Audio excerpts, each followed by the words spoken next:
જો અમારા ઘરે આજે ફરાળી ચેવડા બનાવે છે મમ્મી. કેમ મમ્મી, શું શું નાખવાના ફરાળી ચેવડામાં? રાજગરાની સેવ બનાવી છે, ઈ નાખે છે થોડીક.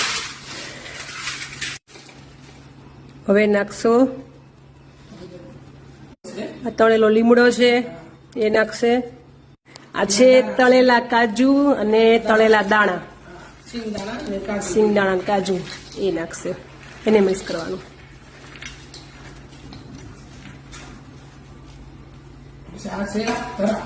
દ્રાક્ષ, સૂકી દ્રાક્ષ છે.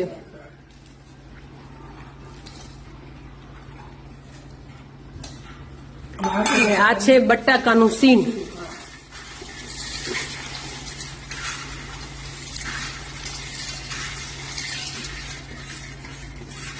હવે આના ઉપર નાખશો થોડોક સંચળ પાવડર, ચમચી તમને જે ભાવતું હોય સ્વાદ